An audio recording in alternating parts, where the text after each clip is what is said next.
वो इसी में है। अंदर इधर अंदर में देखिए ना, बीच लिख रहे हैं, ये बीच में है।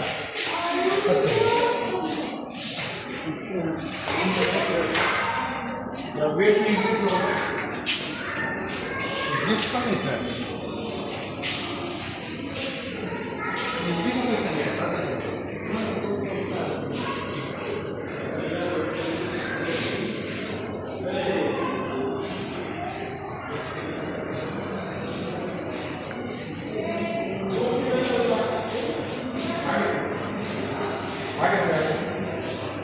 आगे में चल रहा है।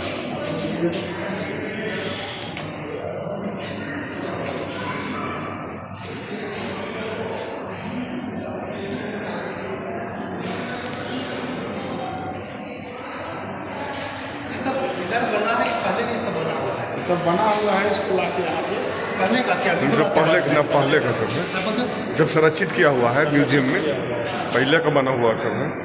सब चारों तरफ लगा हुआ था ना, कोणार्क में टपने लगा तो उसको जला।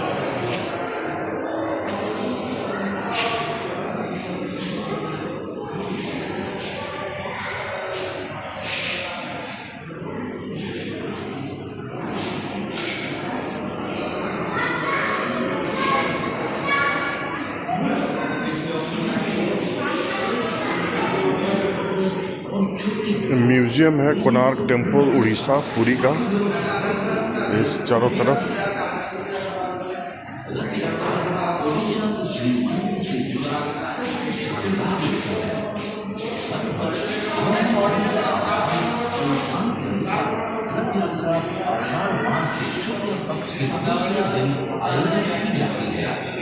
जो पाश्चात्य ग्रेगोरियन कैलेंडर के अनुसार जून या जुलाई के महीने में पड़ता है।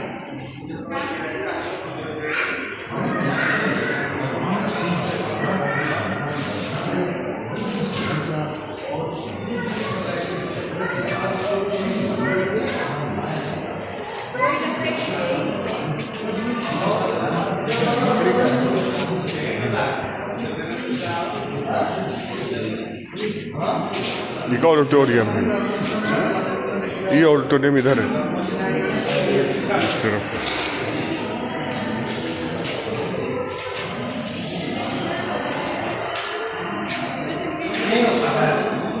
नवग्रह रवि चंद्र मंगल बुध बृहस्पति शुक्र शनि राहु एवं केतु।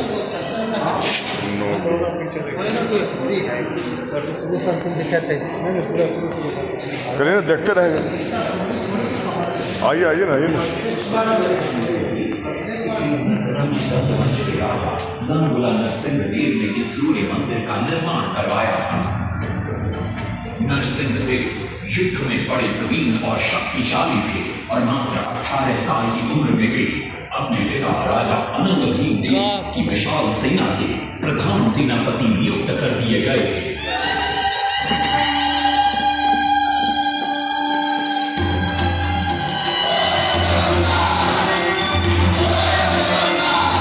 जय जगन्नाथ। सेनापति बनने के बाद नरसिंह देव ने अपने कुशल नेतृत्व से दक्षिण के कई आक्रमणकारी राजाओं को युद्ध में हराया।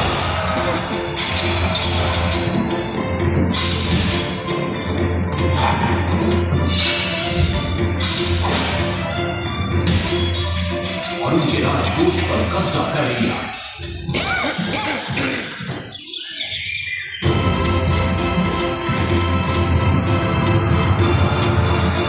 तत्पश्चात उन्होंने विजय गोंडा, जिसे आज हम वारंगल के नाम से जानते हैं,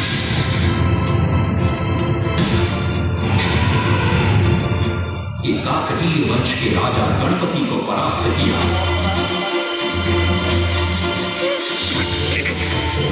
और उनके राजकोष पर भी कब्जा कर लिया। 3 वर्षों तक निरंतर युद्ध के पश्चात जब वे बहुत सारी धन संपदा लेकर गरीब लौटे तो राजमहल में उनका भव्य स्वागत हुआ।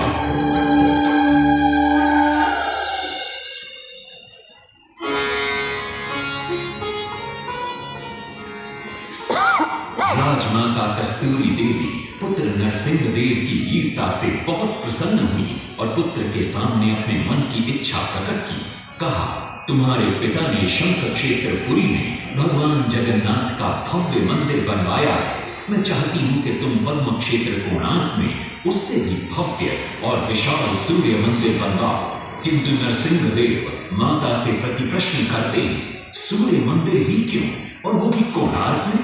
तब राजमाता कस्तूरी देवी बतलाती है, द्वापर युग में भगवान श्री कृष्ण के पुत्र सांब बड़े ही सुंदर और सुकुमार थे। वो नारद मुनि को चिढ़ाया करते थे।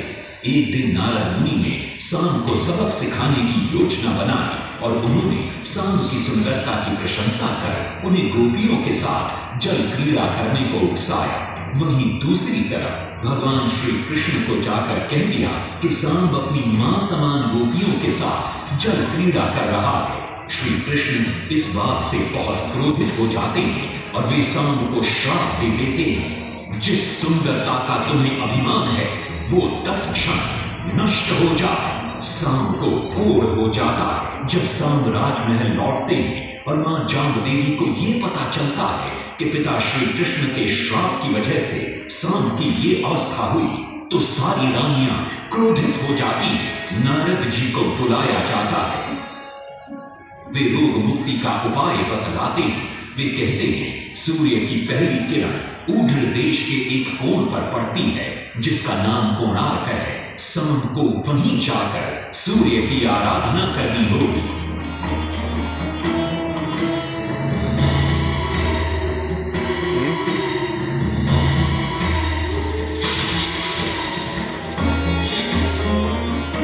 बहुत ही लंबी और कठिन यात्रा के पश्चात सांब अपने सैनिकों और सेवकों के साथ कोणार्क की चंद्रभागा नदी के तट पर पहुंचते हैं और नित्य प्रातः स्नान के बाद सूर्य की आराधना आरंभ करते हैं।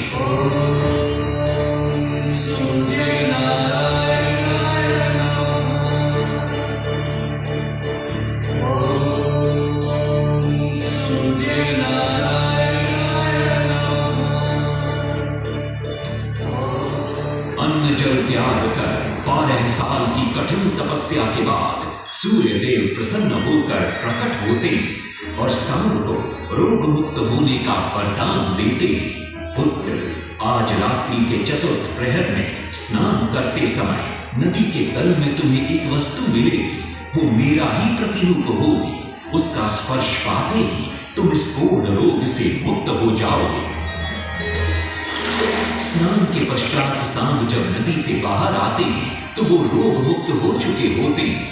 उनके हाथ में एक छोटा सा पत्थर है। उनके सुंदर और सुकुमार शरीर को देखकर सारे अनुचर और सिपाही प्रसन्न होते हैं। सांब उस पत्थर को वहीं स्थापित कर एक छोटा सा मंदिर बनवाते हैं।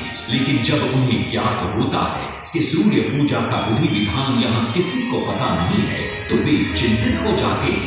वे ध्यान में बैठते हैं। सूर्य देव पुनः प्रकट होते हैं और सांब के पूछने पर बतलाते हैं कि दूर पश्चिम में साक्य देश के मागा ब्राह्मण पूजा की विधि विधान जानते हैं। सांब साक्य देश की ओर निकल पड़ते हैं जो आज का ईरान है। महीनों की लंबी यात्रा के बाद सांब 18 मागा ब्राह्मण परिवारों को साथ लेकर कोणार्क लौटते हैं और सूर्य मंदिर में पूजा शुरू हो जाती है। राजमाता कस्तूरी देवी नरसिंह देव को बतलाती है कि विवाह के कई वर्षों बाद तक जब हम निसंतान थे, मैंने भी उस सूर्य मंदिर में पूजा अर्चना की और तुम पुत्र रूप में मुझे प्राप्त हुए। माता की बात सुनकर नरसिंह देव मां को कोणार्क में संसार का सबसे भव्य और विशाल मंदिर बनाने का वचन देते हैं। सदाशिव सामंतराय महापात्र, जो शिवई सांतरा के नाम से लोकप्रिय थे, वे अपने सहयोगी बीसू महाराणा के साथ मंदिर का प्रतिरूप बनाते और नरसिंह देव के समक्ष प्रस्तुत करते। नरसिंह देव मंदिर का प्रतिरूप देखकर अभिभूत हो जाते और शीघ्र मंदिर निर्माण कार्य आरंभ करने का आदेश देते। दूर दूर से बड़े बड़े पत्थर लाए गए, जितने पत्थर डाले गए सारे टूट गए। हाथ में जो डाला उसमें डाले गए, नहीं पता डाला सारे टूट गए।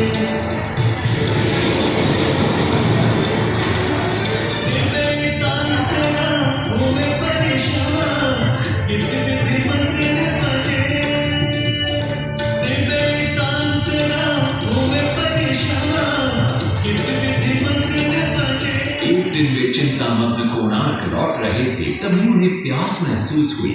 उन्हें पास ही में एक कुटिया दिखाई पड़ती है जहाँ एक बूढ़ी औरत से उनकी भेंट होती है। शिवई सांतरा पानी मांगते हैं। बूढ़ी औरत पानी के साथ गरम गरम भोजन भी लेकर आती है। वे थाली के बीच में हाथ डालते हैं जिससे उनका हाथ जल जाता है।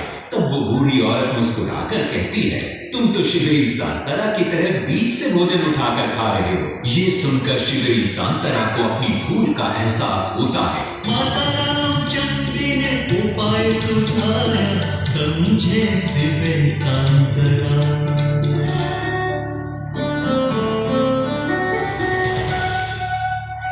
तत्पश्चात वो किनारे से पत्थर डलवाना शुरू करते हैं और मंदिर निर्माण का कार्य तेजी से आगे बढ़ने लगता है। 1200 शिल्पियों ने 12 वर्ष में मंदिर बनाया। घोड़े साथ सजा धन रथ में समय का चक्र बनाया।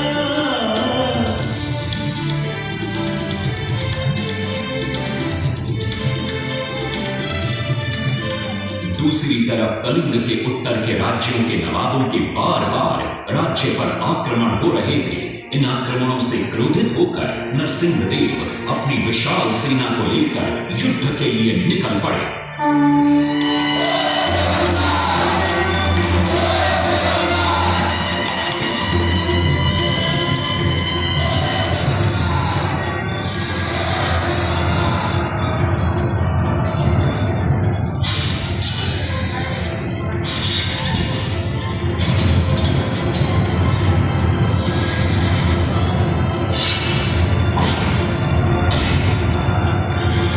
शक्तिशाली गौड़वंग के नवाबों को भी युद्ध में परास्त कर दिया और उनसे प्राप्त सारा धन अपने कब्जे में लेकर सूर्य मंदिर के निर्माण कार्य में लगा दिया।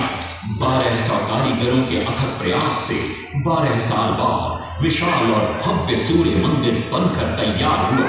उस समय के लोगों में वास्तुशास्त्र, ज्योतिष शास्त्र और खगोल शास्त्र का जो ज्ञान था उसे देखकर आज के बड़े बड़े वैज्ञानिक भी आश्चर्यचकित रह जाते हैं। कई प्रयासों के बाद भी मंदिर के गुंबद पर कलश स्थापित नहीं हो पा रहा था। क्रोधित नरसिंह देव ने आदेश दिया कि कल प्रातः काल तक यदि कलश स्थापित नहीं हुआ तो सबके सर धड़ से अलग कर दिए जाएंगे। सभी शिल्पकार घोर चिंता में डूब जाते हैं।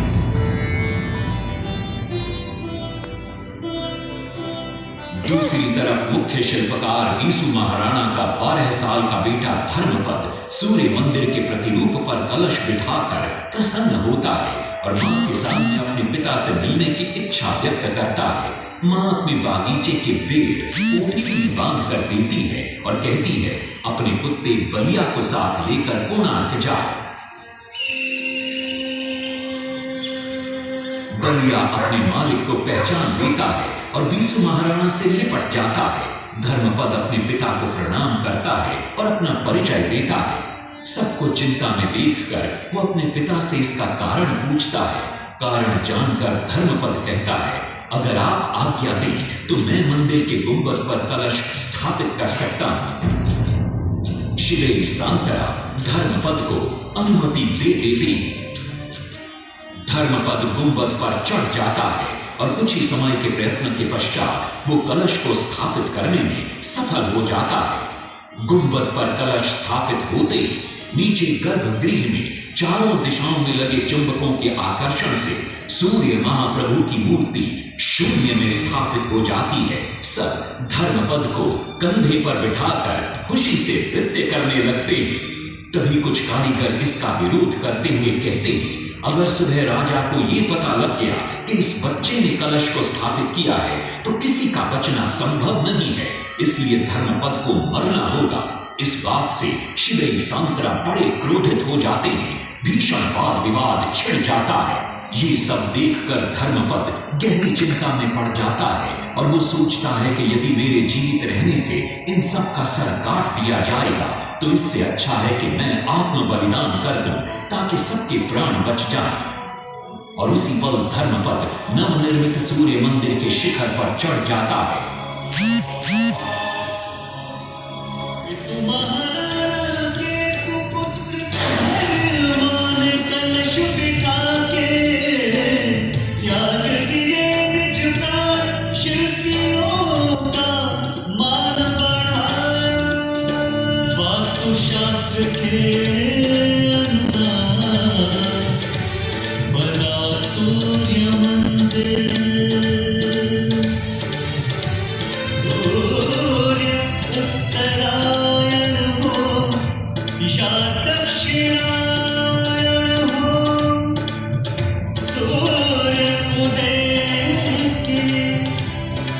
आज भी